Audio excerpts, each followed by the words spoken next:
천벌받을 요양원의 실체를 여러분은 얼마나 알고 계신가요? 부모님을 무작정 아무 요양병원에 모셨다가 피눈물 흘리는 자식들이 많습니다. 요양원에서 부모님이 돌아가시고 나서야 요양원에서 벌어지는 충격적인 실체를 알게 되는 경우도 부지기수입니다. 그때는 가슴치며 후회해봐야 돌이킬 수 있는 것이 아니지요. 물론 찾아보면 좋은 요양원도 있고 가슴 따뜻한 요양보호사님들도 계시겠지만 그 또한 아주 소수밖에 없다는 것에 많은 분들이 동의하실 거라 생각합니다. 참 안타까운 현실이지요. 나이가 들수록 환자 관리를 부실하게 해온 요양원, 요양병원의 소식이 이제 더 이상 남의 일처럼 들리지는 않습니다. 얼마 전 KBS 시사직격 채널에는 정신과 약을 먹여서 매일 강제로 재운 요양원, 그리고 충격적인 영양수액의 실체라는 제목의 영상이 게재됐는데요. 내용에 따르면 성남의 한 요양원은 노인들에게 수면 유도제를 비롯한 신경정신과 약을 다량으로 먹인 것으로 드러났습니다. 치매를 앓고 있는 진주 씨의 어머니는 요양원에서 약을 먹을 때는 늘 잠만 자며 몸 상태가 나빴다고 합니다. 진주 씨는 노인에게 약을 어떻게 이렇게 독하게 먹일 수가 있는지 이해가 되질 않는다며 이러한 점이 가장 화가 난다고 말했습니다. 어머니에게 약이 아니라 독을 먹인 것 같다며 충격이라고 분통을 터뜨렸습니다. 어머니가 먹고 있던 약은 무려 8가지였는데요. 제작진은 실제 치매에 필요한 약이 맞는지 전문의에게 자문을 구했습니다. 결과는 정말 충격적이었습니다. 내과 전문의는 전부 신경정신과 약이다. 환자를 재우기 위해서 처방하는 약이라고 설명했습니다. 그에 이어 이건 좀 심하다. 신경정신과 병력이 없는 환자에게 저런 약을 먹였다는 건 정말 이해되지 않는다고 덧붙였습니다. 자신도 어머니가 있는데 만약 우리 엄마한테 저 약이 한 알이라도 들어간 걸 알았다면 저는 가만히 안 있을 거다라며 분노할 정도였습니다. 전문의는 해당 약을 먹을 경우 간 기능이 나빠지는 등 심각한 부작용이 생길 수 있다고, 게다가 수면 유도제를 2종류나 쓰는 등 상식적으로 이해하기 힘든 처방을 했다고 지적했습니다. 노양원 전 직원은 어르신들 중 90%는 수면 유도제를 드신다고 봐야 한다고 폭로했습니다. 요양원은 의무적으로 최소 월 2회 전문의가 방문하는데요. 알아보니 이 촉탁이가 문제의 처방전을 썼다는 것이 드러났습니다. 뿐만 아니라 전문의 약품을 반입하여 노인들에게 수차례 영양수액을 맞게 했는데요. 많게는 1회 10만 원이 넘는 돈을 현금으로 받으며 이익까지 챙겼습니다. 요양원의 복지는 사라지고 돈벌이로 전락해버린 건데요. 충격적인 요양원의 실체는 이뿐만이 아닙니다. 부모님이나 가족분들을 요양원에 보낸 경험이 있으신 분들은 특히나 공감할 부분이라 생각합니다. 요양원에 계신 부모님을 보고 싶어 요양원에 찾아가면 이상하게 부모님이 잠만 자고 계시더라 하는 분들이 많으실 겁니다. 실제로 요양원에 찾아가면 그냥 멍하니 얘기도 못하시고 힘이 빠져서 누워 계신 경우가 다반수입니다. 입원한 노인들에게 정신과 약을 먹여 강제로 재우는 곳이 과연 한두 곳일까요?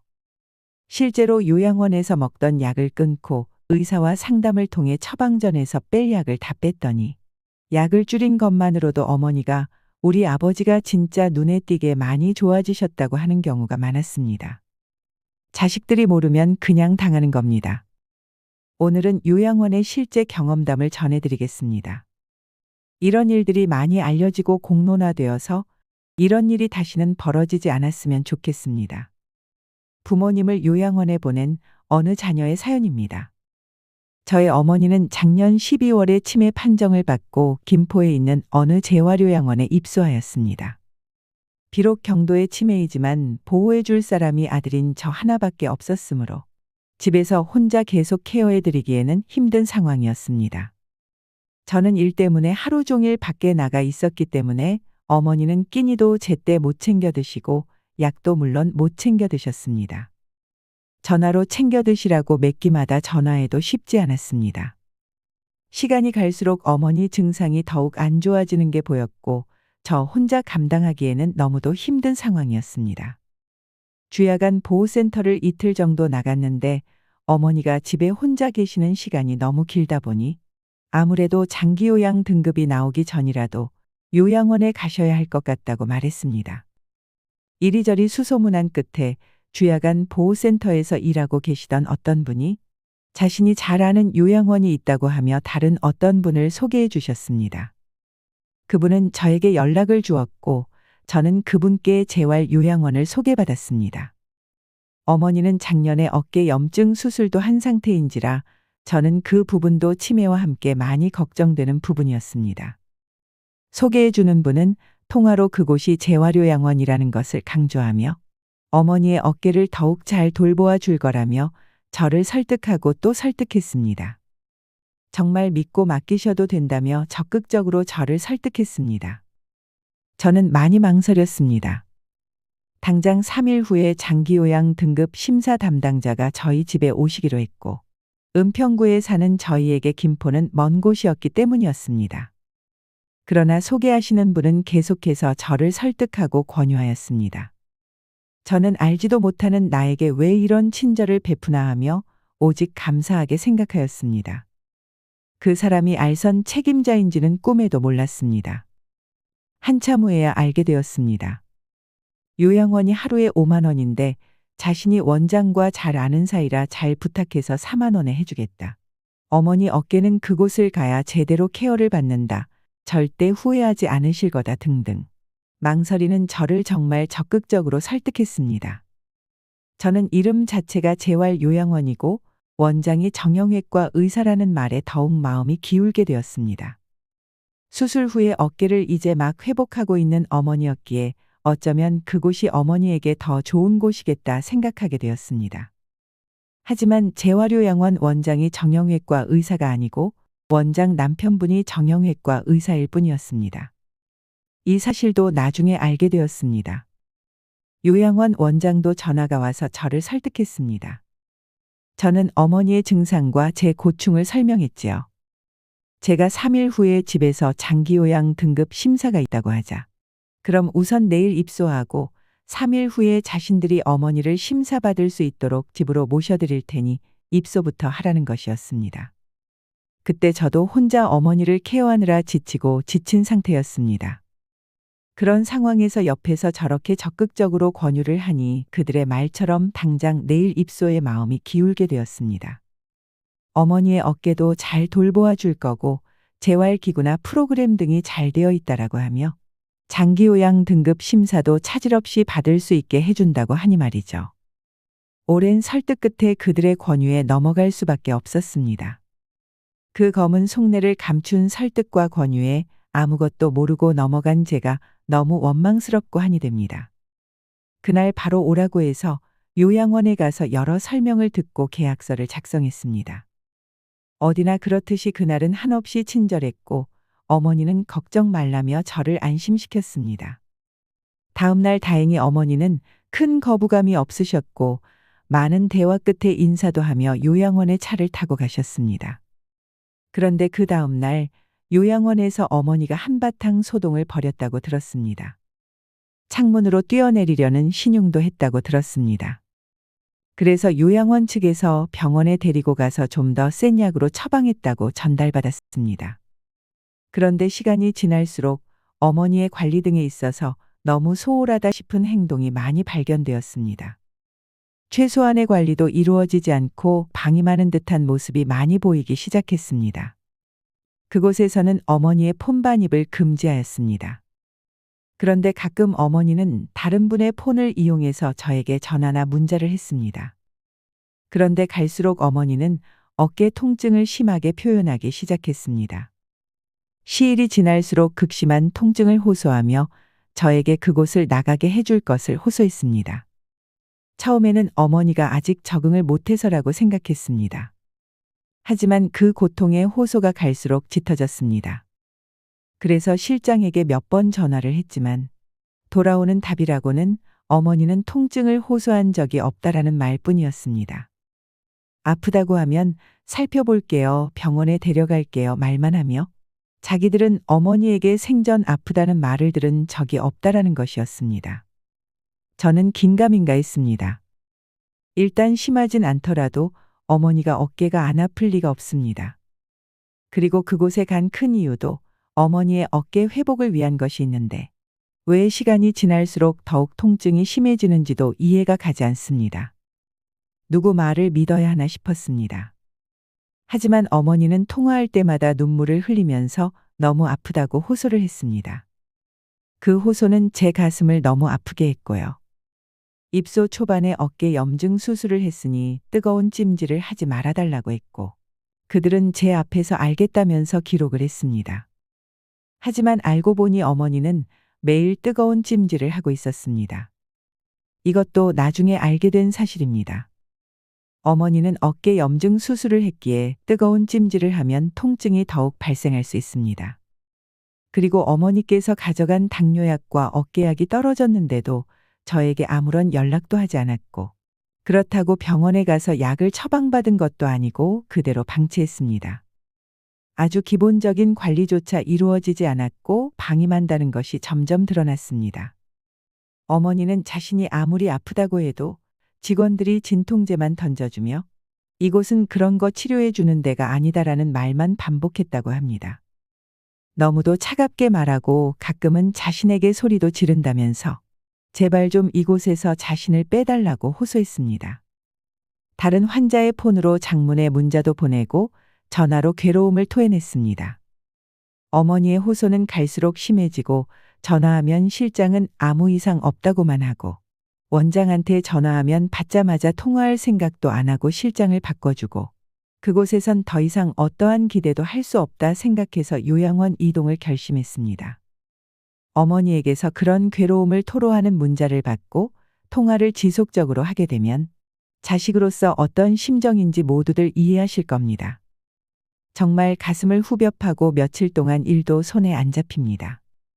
편안히 쉬시라고 보내드린 요양원인데 어째 신체 통증은 더욱 심해져가고 요양원에서는 괜찮다는 말만 하니 이동을 결심할 수밖에 없었습니다. 여러 요양원을 검색하고 그 중에 한 곳의 요양원 원장님과 통화를 정말 여러 번 했습니다. 이곳이라면 믿고 맡길 수 있다 생각하여 그곳으로 이동을 결정하였습니다. 집에서도 비교적 가깝고 그곳에서는 어머니에 필요한 병원 외래 진료도 해준다 하였습니다. 그렇게 기존에 어머니를 모셨던 요양원에 전화를 걸어 아무래도 요양원 이동을 해야 할 것 같다고 말했습니다. 저는 그때까지 한 번도 그곳에 불평을 한 적이 없었습니다. 속은 썩어 문드러져 갔고 너무 기분 나쁘고 화도 많이 났지만 어머니를 그곳에 맡겼기에 조금이라도 어머니에게 불이익이 갈까봐 한 번도 불평 안 하고 항상 예의 바르게 부탁드린다는 말만 거듭했습니다. 그런데 요양원 이동 얘기를 하니 반응이 가관이었습니다. 제가 처음부터 계획적으로 자신들을 이용했다는 말을 했습니다. 그러면서 3개월간 이동은 안 된다는 말을 했습니다. 저는 너무도 황당하고 어이가 없었습니다. 제가 이용을 하다니요. 믿고 맡긴 요양원은 너무도 관리가 부실하고 방임하는 것이 심하게 보여서 고민 끝에 이동을 결심한 건데 무엇을 처음부터 계획적으로 자신들을 이용했다는 것인지 기가 막힐 뿐이었습니다. 그리고 3개월이란 것은 처음부터 언급한 적도 없고 당연히 계약서에도 없는 내용이었습니다. 어느 요양원이나 병원에도 일정 기간 동안에 의무적으로 있어야 한다는 계약은 없습니다. 너무 기가 막혀서 그제서야 제가 가져온 불만을 쏟아냈습니다. 서로 언성을 높였습니다. 정말 너무 황당한 순간이었습니다. 그리고 이어서 소개해준 사람이 전화를 하더니 제발 조금만 더 있으라고 간곡히 호소하더군요. 요양원이 어머니를 병원에 안 데려가면 자신이라도 데려가 줄 테니 우선 조금만 더 있어 보라며 몇십 분을 저에게 부탁하여 저를 짐 빠지게 했습니다. 그리고 그 다음 날 아침부터 전화를 계속하는데 전 받지 않았고 그러니까 문자를 계속 보내왔습니다. 저보고 계획적으로 이용했다는 똑같은 말을 하고 자신의 입장이 매우 곤란하니 생각을 바꾸어 그곳에 계속 있으라는 것이었습니다. 그제서야 알게 되었습니다. 그들의 보이지 않는 커넥션을 말이죠. 브로커와 요양원의 관계였음을 그때서야 알게 되었습니다. 처음부터 계획적으로 이용당한 것은 바로 저입니다. 생각도 못했었습니다. 오직 감사하게 생각한 제가 원망스러웠습니다. 그 후로 한동안의 실랑이 끝에 결국 이동하기로 결정이 되었습니다. 그리고 요양원을 이동하기로 한 전날 사건이 발생했습니다. 요양원 비용을 환불받아야 했던 저는 직원과 갈등이 생겼던 겁니다. 저는 이미 한 달치 선납을 했고 제가 환불을 받아야 할 상황이었습니다. 그런데 그때까지도 그들은 자신들의 시간과 인력 낭비를 시켰다며 요양원 이동에 관해 기분 나쁜 표시를 저에게 했습니다. 그러더니 자신들이 어머니를 모시러 왔다 갔다 한 비용 등을 청구할 거라며 오히려 제가 돈을 더 내야 할 거라는 말을 했습니다. 저는 정말 어이가 없었습니다. 어르신 모시러 왔다 갔다 하는 것은 어느 요양원이라도 하는 것입니다. 그것에 따로 비용 청구는 없습니다. 그리고 3개월 이내에 나가는 것이기에 하루에 4만 원이 아닌 5만 원으로 계산할 거라는 말도 했습니다. 그런 3개월 계약은 정말 절대 없었습니다. 분명한 허위 청구였습니다. 너무 기가 막혀 문자로 대꾸도 못했습니다. 내일 가서 직접 말해야겠다는 생각으로 답변을 하지 않았습니다. 그런데 그날 어머니가 밤 12시에 3층 창문 밖으로 탈출을 시도하시다가 떨어지셨습니다. 옷을 다 챙겨 입으시고 짐을 챙겨 탈출을 시도하셨습니다. 경찰서에서 CCTV를 통해 그 장면을 보게 되었습니다. 5시간 내내 왔다 갔다 하며 탈출을 준비하셨습니다. 그렇게 나가고 싶어 하던 요양원을 이동하던 전날에 어머니는 그런 시도를 하셨습니다. 왜 어머니가 요양원 이동 전날에 그런 시도를 하셨는지 도무지 이해할 수가 없었습니다. 도대체 누가 왜 어떤 말을 어떤 식으로 어머니에게 전달했기에 70이 넘은 어르신이 그런 시도를 했는지 알 수가 없었습니다. 알고 싶습니다. 무슨 일이 있었던 건지 너무 알고 싶습니다. 새벽 1시 50분이 넘어서 인천 길병원 원무과로부터 연락을 받았습니다. 저는 바로 병원 응급실로 갔습니다. 요양원에서는 저한테 어떤 연락도 안 했습니다. 응급실에 가니 70대로 보이는 요양보호사 한 분만 계셨습니다. 요양원 실무진이 아닌 요양보호사 분만 말이죠.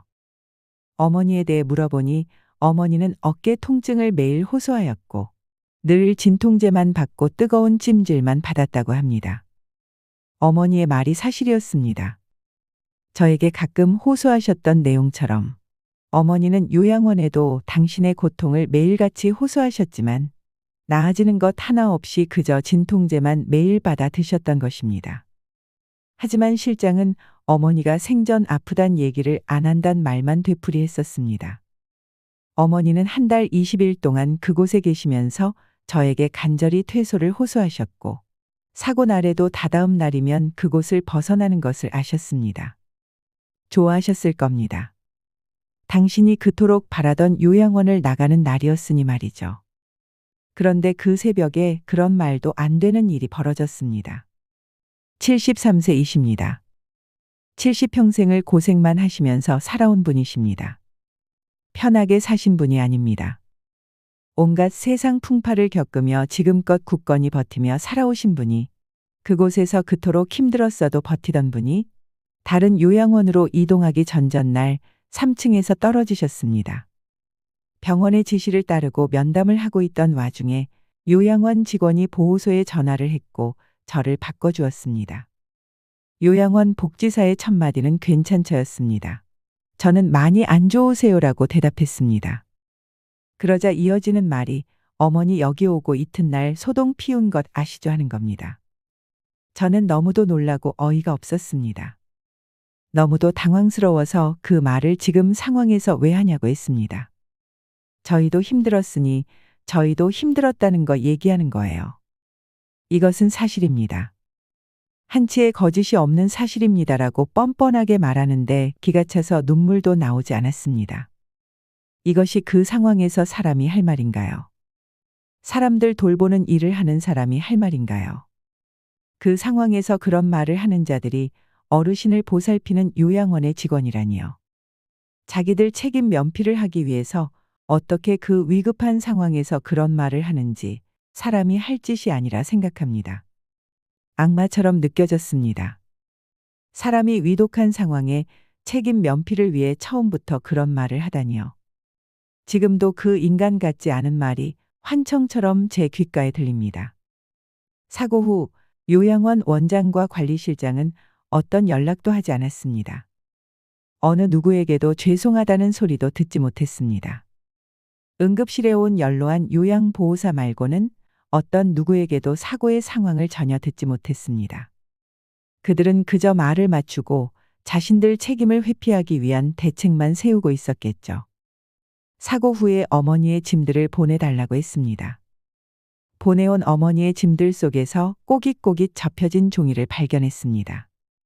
저에게 5장의 편지. 가장 친한 동생분에게 보낸 한 장의 편지가 있었습니다. 달력을 찢어 쓴 글인데 만약 그들이 그 편지를 발견했다면 그들은 그것을 바로 버렸을 것입니다. 그 5장의 글 내용은 충격적이었습니다. 요약하면 어머니가 아프다고 할 때마다 요양원 원장은 어머니 보고 퇴원해서 좋은 곳에서 어깨 치료를 받으라고 했는데 아들이 퇴원을 안 시켜주니 어떡하냐며 퇴원이 불가능하다고 했답니다. 매번 어머니가 통증을 호소할 때마다 퇴원하고 싶으면 해라. 그런데 아들이 안 시켜줘서 못하는 거다라는 말을 수없이 어머니에게 했답니다. 약 2달간 그런 말을 반복해서 들으면서 어머니는 저에 대한 배신감과 서러움, 분노만 키워갔던 것입니다. 편지 5장에는 저에 대한 적개심과 배신감으로 가득했습니다. 저는 상상도 못했던 일이었습니다. 저에 대한 분노와 비난이 가득했습니다. 요양원의 말을 사실로 믿었을 거고 아들에게 버려졌다는 슬픔과 한이 얼마나 컸을까요? 2달 동안 그런 마음이 어머니를 이미 정신적인 죽음으로 몰아가고 있었던 겁니다. 다른 요양원으로 이동한다고 말한 저에게는 3개월 이내는 안 된다. 처음부터 계획적으로 자신들을 이용했나 등의 말을 하더니 어머니에게는 아들 때문에 퇴원을 못하고 있는 거다라는 말로 자신들의 살이 사욕만 채우고 있었습니다. 그렇게 돈이 좋으면 관리라도 제대로 하면서 붙들고 있어야 하는데 관리도 제대로 안 하면서요. 그 글을 읽고 너무 힘들었습니다. 지금도 이토록 힘든데 이 고통에서 앞으로 어떻게 벗어날지 모르겠습니다. 나쁜 사람들의 세뇌 때문에 어머니는 정신적으로 가장 피폐하고 좌절하는 상태까지 이르게 되었고 이동 전날에 어떤 말을 듣고 모든 희망의 끈을 놓게 되신 것입니다. 더욱 기가 막힌 것은 어머니가 요양원에 남긴 글입니다. 경찰서에서 보게 되었는데 그 글에는 아들에게 모든 돈을 꼭 받아내라. 아들이 돈을 내지 않은 게 잘못이니 돈을 반드시 받아내라라는 내용이 반복되어 있었습니다. 그날 낮에 저에게 돈을 더 내야 할 거라며 허위 청구를 했는데 그 말을 어머니에게도 했던 것입니다. 어머니는 아들이 자신을 이곳에 버려놓고 돈도 안 내고 있구나 하며 엄청난 충격을 받았을 겁니다. 자신이 그곳에 민폐를 끼치고 있구나 생각하셨을 겁니다. 그리고 요양원 이동에 대해 어떤 말을 어떤 식으로 들었는지 모릅니다. 그들은 거짓된 말로 어머니를 돌아가시게 한 겁니다. 한 달 동안 병원 중환자실에 계시면서 두개골 파열에 의한 뇌출혈 수술 등 여러 곳의 골절 수술 등을 하셨습니다. 반원수 상태로 한 달 동안 계시다가 요양병원으로 옮기라는 의사 선생님의 권유에 의해 요양병원으로 옮기게 되었습니다. 그리고 병원을 옮긴 그날 밤에 운명하셨습니다. 어르신을 살리기 위해 존재하는 요양원에서 어머니는 괴로워만 하시다가 숨을 거두시게 되었습니다. 그들은 지금도 거짓 증언을 하며 책임 회피를 하고 있습니다. 조작할 수 있는 것들은 이미 다 조작했을 것입니다. 요양원의 존재 이유는 아픈 어르신을 케어하기 위한 것입니다. 노인 치매 환자를 24시간 관리하는 공간입니다. 그것이 국가에서 지원을 하는 요양원의 존재 이유입니다. 바깥에서 생활이 어렵기에 건강보험공단에서 심사를 통해 장기 요양 등급을 받고 안전하게 살아가기 위해 요양원에 모시는 것입니다. 그래야 치매 노인분들의 가족들이 안심하고 믿고 맡긴 후 자신들의 생활을 할 수 있는 것입니다. 요양원 이동한다고 저에게까지 과격하게 반응한 사람들인데 어머니에게는 오죽했을까요? 그들이 상처되는 말을 어머니에게 툭툭 던졌다면 어머니는 심한 좌절을 겪었을 것입니다. 그토록 굳건히 오랜 인생을 살아오신 분이 그 요양원을 나가기 전에 그런 일을 벌이다니. 설사 그런 것을 다 차치하더라도 요양원의 업무는 환자 밀착 관리입니다. 경찰서에서 5시간의 분량의 CCTV를 봤는데 저녁에 요양보호사가 아주 잠시 다녀간 것이 전부입니다. 새벽 12시까지 주무시지 않고 왔다 갔다 하며 탈출 준비를 하시는데 그 어느 누구도 발견한 사람이 없습니다. 손해사정사와 김포시청에서 요양원을 다녀가 조사를 했는데 그 사고날 자신들은 아무 말도 한 게 없고 아들이 어머니에게 요양원 이동 사실을 전달했다고 진술했다고 합니다. 그 말을 듣고 더더욱 분노가 차올랐습니다. 숨길 것이 없다면 왜 거짓말을 할까요? 절대 있어서도 안 되었고 앞으로도 있어서는 안 될 일입니다. 요양원은 사각지대입니다. 대부분 아픈 어르신들이라 그곳에서 어떤 일이 일어나도 가족들은 알 수가 없습니다. 여기까지 요양원의 충격적인 실태에 대해 고발하는 사연이었습니다. 우리나라는 세계에서 가장 빠른 속도로 고령화되고 있습니다. 많은 노인이 집이 아닌 요양원에서 지내다가 생을 마감하기도 하죠.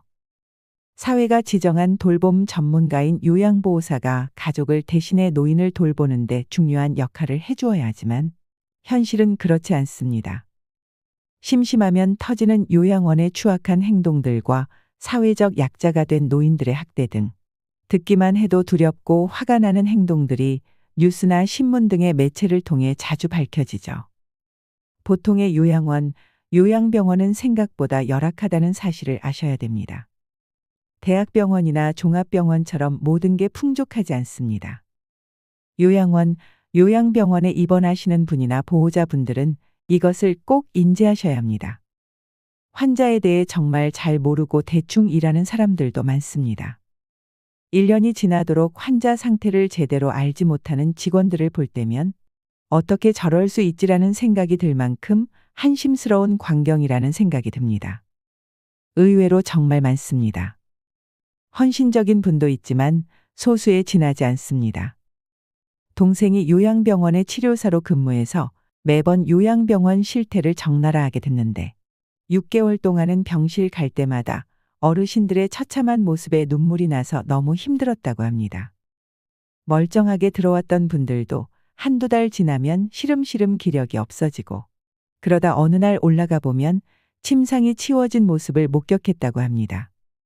간병인들이 거의 조선족이나 중국인이라 말도 안 통해서 막 윽박지르고 잘 씻기지도 않아 몸에 각질이 엄청나고 기저귀는 하루 한두 번 가는지 똥오줌범벅으로 말라있고 또 음식을 많이 주지 않아서 어르신들이 배고프다, 집에 가고 싶다고 제 동생을 보면 그렇게 하소연한다고 합니다. 그 말을 들으니 저도 눈물이 났습니다. 어쩌다 가족들이 면회 오면 그날은 간병인들이 긴급으로 손톱 깎이고 닦이느라고 비상이라고 하는데 그런 참상을 가족들은 알 길이 없지요. 가족들 앞에서는 세상 잘 아는 척하니까 말이죠. 아무튼 간병할 사람이 없어 어쩔 수 없이 보내지는 요양병원, 요양원이지만 한번 들어가면 좋아지는 어르신은 못 봤다고 합니다. 대부분 더 일찍 돌아가시는 이유가 있겠지요. 정말 보낼 곳이 못 된다는 말이 그냥 나온 것이 아닙니다. 나라에서도 이런 곳의 실태조사를 제대로 해서 인증을 취소해야 합니다. 몇 년에 한 번 인증 절차 밟으려고 안 하던 걸 시키고 실사 올 때 그때그때만 모면하려는 요양병원이나 요양원이 엄청 많습니다. 약한 어르신들을 본인들 돈벌이로만 보는 비양심적인 사람들에게 분노를 느낍니다. 요즘 노인 요양원 사업은 황금알을 낳는 사업이라고 합니다. 노인들을 돈으로만 보니 그런 것 아닐까요? 악덕한 요양원의 실체를 잘 알고 있어야 그에 대한 대비도 할 수 있습니다. 이 사연의 주인공처럼 후회하지 않으려면 바보같이 당하고만 있으면 안 되는 것입니다. 노인들 상대로 돈벌이하는 요양원들은 앞으로 철저히 조사하고 처벌해야 합니다. 정의가 있으면 결국 다 되돌려 받으리라 믿습니다. 이상으로 시니어에 대한 모든 것. 시니어 연구소였습니다.